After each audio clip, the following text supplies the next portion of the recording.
Samba ng iglesia, ako'y nakapunta, diyan sa Diliman, sa templong maganda. Aking ikukwento, aking mga nakita. Sa ibubulgar ko, huwag magagalit sana. Kung may tatamaan, patawad ay pakamtan, ngunit pakaisipin, baka may katotohanan. Bato sa langit, ang tamaan, huwag magalit. Marami akong nakita na sa aki kakaiba, nakakapanibago sa duling kong mata. Di ko maiwasan na ito'y ikumpara, huwag sanang magagalit, ibubulgar ko'y siya talaga.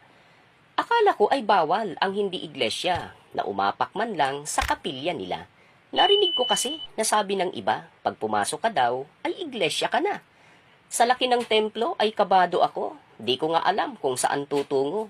Mabuti na lamang ay maraming tao, kung saan pumunta ay sunod lang ako. Hiwalay pala talaga ang lalaki at babae, sa pag-upo ay hindi magkatabi. Ito ba ang tama? Tanong ko sa sarili. Biglang naisip ko, hindi ako pwede sa INC. Magandang babae kasi ang gusto kong katabi. Ang ganda ng loob, napakamoderno. Ang mga aranya, milyon din yata ang presyo. Sa kakatingala ay nangalay ang leeg ko. Pero sulit talaga, nasiyahan ang duling na mata ko. Ang tanong ko nga, ay saang dimensyon ako? May simbahan pala na ang ganday ganito. Nakakabighani, mga ilaw at disenyo para talaga akong nasa isang palasyo. Subalit teka lang, mayroong kakaiba. Hindi ko nakita si Jesus at mga apostoles niya. Mga santo't santa, Diyos ko, aba Ginoong Maria, napakuros ako, bakit wala sila? Walang mga imahe, pati altar I did not see. Si Santa Maria, pati si San Jose. Si Jesus Nazareno at ang mahal na ninyo. Abay bakit ganun? Bawal ba sila rito?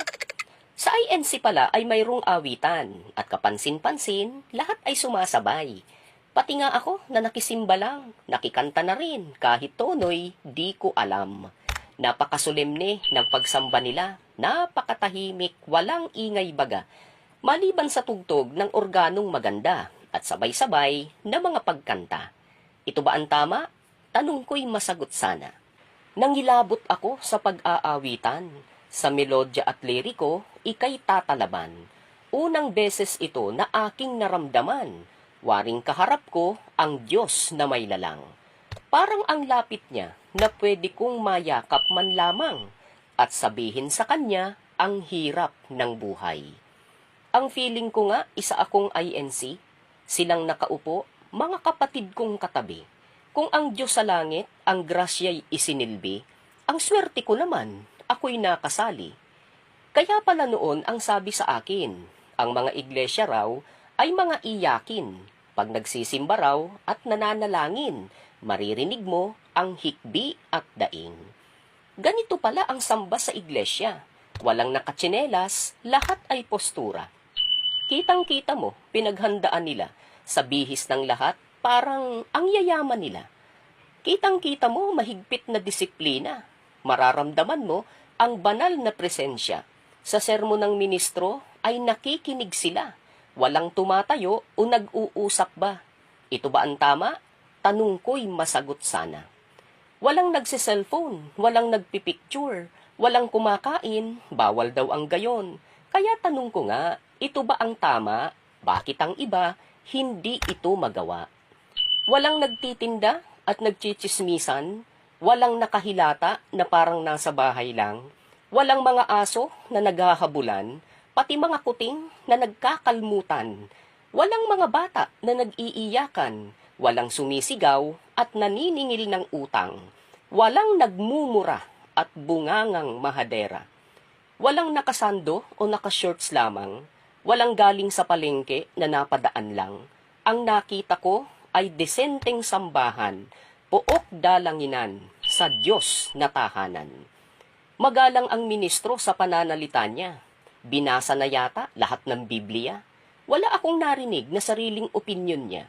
Di gaya ng ibang pastor kung makakwento mula sa Abra hanggang sa Zamboanga ang litanya. Sadyang kakaiba sa maraming sekta. Kulang na lang yung iba ay maglundaga na.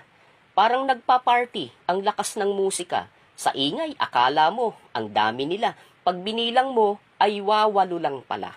Di ko nga alam kung ang Diyos ay natutuwa pa sa napakaingay na awit, haleluya. Sa pagdarasal ko, ibig ko tahimik sana. Aba, sa iglesia ko nakita. Napakaayos, organisado talaga. Ang naranasan ko ay sadyang kakaiba. Kapag nakita ko pagkakataong maganda, sasamba akong muli sa kapilya ng iglesia. Baka ibig nyo rin na sa aki sumama at maranasan nyo rin kanilang pagsamba.